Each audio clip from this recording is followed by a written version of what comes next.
We are here at the Martin Lawrence Gallery, surrounded by amazing contemporary art, and it is my great honor to be here today with Molly Prentiss, author of the extraordinary debut novel, Tuesday Nights in 1980. Your main character, Raul Ingales, is an Argentinian oil painter, and he comes to New York seeking fame, and he is happily plucked by my favorite character in the book, James Bennett, who is an art critic with synesthesia. Do you want to describe what synesthesia is? He's your favorite? He's my favorite, absolutely. And how does this synesthesia give him an advantage?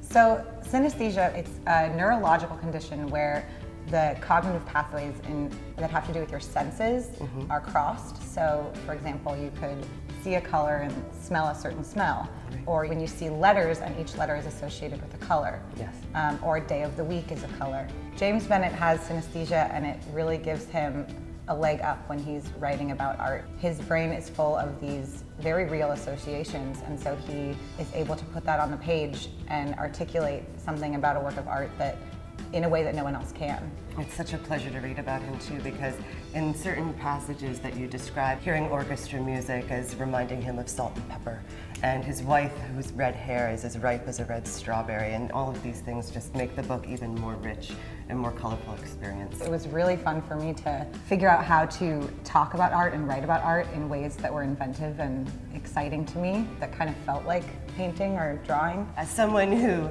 can't even draw stick figures, I wanted to run out the next day and buy a sketch pad and just start drawing, and I was seeing art in every crevice in New York, places where I had never seen it before, and it's all from your book. And for it to be set in 1980, what made you want to write about that time period specifically? It used to be a bunch of linked short stories, and one of the first short stories was actually about Julian, who's the youngest character in the story. He's a young boy from Argentina. And then I started writing about his parents, so that was the generation earlier. And then that's when I was sort of in that moment of the late 70s, early 80s. That moment in both Argentina and in New York it's such a crazy time.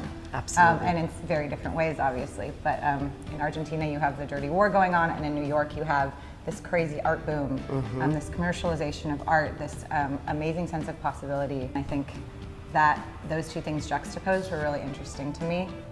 Molly, thank you so much for coming here today. This book is such a pleasure, and I can't wait to introduce it to the world. Thank you so much. Thanks for having me. Sure.